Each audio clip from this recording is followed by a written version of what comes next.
The Caribbean is heating up once again. And no, it has nothing to do with the weather. This kind of heat doesn't come from the sun.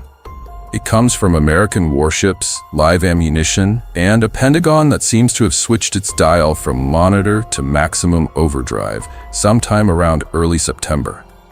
For the past 3 months, Washington has been ramping up military pressure in the region with a level of enthusiasm normally reserved for Hollywood blockbusters.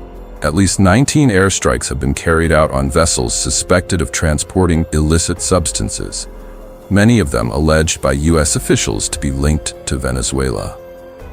And the death toll? It has climbed to at least 76 people.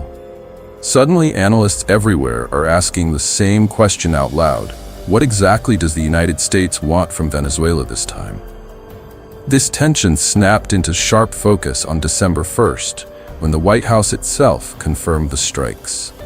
War Secretary Pete Hex officially authorized attacks on vessels suspected of carrying contraband in the Caribbean, marking a clear escalation in an already fragile relationship. Washington insists these actions are simply part of a crackdown on illegal trafficking. But the scale, the force posture, and the timing all paint a very different picture. The United States isn't just sending patrol ships. It is deploying serious firepower, including a full carrier strike group whose presence is so disproportionate that even seasoned defense analysts have raised an eyebrow. The question now looming over every conversation is whether these moves are the early choreography of a much bigger campaign, one that could target the Maduro government directly. Experts at the Center for Strategic and International Studies argue that the deployment of the Ford-class carrier to the Caribbean signals something deeper than simple interdiction operations.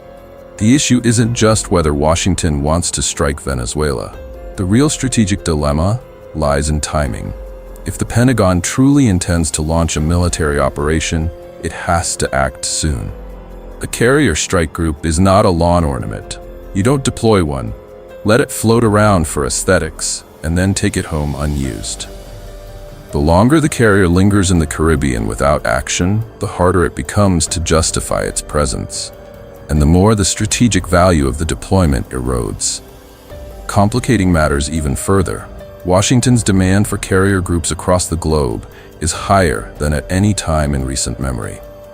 The United States is already stretched thin between commitments in the Middle East and the escalating power competition in the Indo-Pacific. Parking a high-value asset in the Caribbean without decisive action starts to look less like strategy and more like indecision. Analysts warn that unless Washington has a clear intent to use force, the deployment will soon become a costly liability rather than an advantage. All of this builds atop a series of unusually blunt warnings from President Donald Trump, who has repeatedly emphasized that all options remain on the table. But for all the military signaling and political posturing, another massive obstacle stands in the way: legality and public support. According to CNN, if the United States truly intends to initiate a new conflict, the administration has failed to present the American public with any meaningful legal justification or concrete evidence for such a dramatic step. This gap creates a formidable political barrier. Launching a military operation without strong legal grounding or public backing would place President Trump in a politically perilous position, especially at a time when both domestic and international audiences are increasingly fatigued by America's seemingly endless cycle of overseas conflicts. The core question becomes unavoidable. Is President Trump truly willing to jeopardize political capital, risk domestic backlash, and contradict the foreign policy principles he has repeatedly championed? Principles centered on diplomacy, restraint, and his persistent desire to win a Nobel Peace Prize, to initiate yet another war. The contradiction is obvious. Trump has spent years framing himself as a deal-maker who resolves conflicts, not one who launches new ones. A sudden pivot towards a major military operation in Latin America would collide head-on with the foundation of his international political identity. There is another, more subtle possibility. Many analysts believe Washington may not be preparing for a full-scale war at all. Instead, the military buildup and aggressive rhetoric could be part of a pressure campaign, one designed not to invade Venezuela, but to psychologically corner the Maduro government. The strategy would be to force Nicolás Maduro into either stepping down voluntarily or pushing military elites to remove him. In short, the United States might simply be sending a loud, unmistakable message that President Trump is perfectly willing to use force, regardless of political, ethical, or legal constraints. The historical parallels here are difficult to ignore. Watching the deployment of carriers, the precision strikes, the increasingly stern language from the White House, many observers are reminded of an old chapter in American history, one that became a permanent stain on Washington's reputation. Despite being separated by more than half a century, the strategic pattern feels eerily familiar. Search for a pretext, amplify the threat, and rush toward military escalation. The example that echoes the loudest is the Gulf of Tonkin incident. In August 1964, the United States claimed twice that its naval vessels had been attacked by forces from North Vietnam in the Gulf of Tonkin. These claims were used to justify the Gulf of Tonkin Resolution, which handed President Lyndon B. Johnson effectively unlimited authority to wage war in Vietnam. That resolution opened the door to massive troop deployments and ignited the full-scale conflict that followed. Years later, declassified documents, most notably the Pentagon Papers, confirmed what many had suspected. The narrative used to sell the Gulf of Tonkin incident to Congress and the public was deeply flawed. On August 2nd, U.S. destroyers deliberately entered North Vietnamese waters for reconnaissance and provocation missions. Vietnamese torpedo boats were forced to respond in self-defense. The second alleged attack, reportedly occurring on August 4th, never happened. Radar misreadings, storm conditions, and ambiguous signals were shaped, intentionally or not, into a convenient casus belli.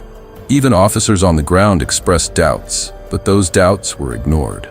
Washington needed a pretext, and history shows that a pretext was exactly what it manufactured. This willingness to turn a murky incident into a legal justification for war is what makes current events in the Caribbean so unsettling. The United States has long accused Venezuela of enabling illicit drug trafficking and supporting extremist networks. Targeting ships allegedly carrying contraband becomes the easiest possible trigger for escalation. One strike invites retaliation. One confrontation can be framed as aggression. Suddenly, a regional security threat emerges, and with it, a new justification for military intervention. The parallel is uncomfortable, but undeniable. Add to that the urgency surrounding the carrier. Analysts have warned repeatedly that the U.S. cannot afford to leave such an expensive asset idle. If Washington intends to escalate, it must do so quickly. The logic mirrors Johnson's rush to pass the Gulf of Tonkin resolution just days after the alleged attacks, long before the facts were verified. When strategic timing collides with political pressure, decisions tend to accelerate, and not always in a rational direction. On the Venezuelan side, President Maduro continues to project defiance. He danced before crowds in Caracas on December 1st, dismissing rumors that he had agreed to leave the country under Washington's pressure. Western media reported that President Trump had issued an ultimatum during a November phone call, demanding Maduro's departure amid growing U.S. military activity and repeated warnings that ground operations could begin soon. Maduro reportedly offered conditions for stepping down, but Trump rejected them. When the deadline passed on November 28th, Washington responded the next day by closing Venezuelan airspace entirely. This maneuver places Trump in a difficult position. If he backs down now, his threats risk being dismissed as empty, undermining his credibility at home and abroad. If he escalates militarily, he risks dragging the United States into a foreign conflict filled with unpredictable consequences, a scenario Trump has consistently tried to avoid throughout his political career. All of this is further complicated by a domestic firestorm brewing at home. Following the initial strike in the Caribbean, U.S. forces discovered 2 survivors. Instead of detaining them, orders were given to carry out a second strike. Critics argue that attacking survivors instead of capturing them could constitute a violation of international law. the administration now faces intense scrutiny, adding yet another layer of political volatility. Which brings us to the central question hanging over this entire saga. Is the United States truly preparing for war in the Caribbean? Or is this monumental show of force simply a high-stakes bluff designed to fracture Maduro's inner circle? Is Washington replaying an old script, one where threats to regional security are magnified just enough to justify action? Or is this the world's most expensive pressure campaign, one meant to shake Caracas without firing the first official shot? Either way, the Caribbean is once again becoming the stage for a geopolitical drama with global consequences. If this is a bluff, it is an extraordinarily dangerous one. If it is real preparation for conflict, then the world may be watching the early moments of a crisis that could reshape Latin American politics for an entire generation. And now the question passes to you. With U.S. carriers in position, White House rhetoric hardening, and an old playbook from 1964 suddenly feeling relevant again, do you think Washington is preparing for war or simply playing psychological chess with Caracas?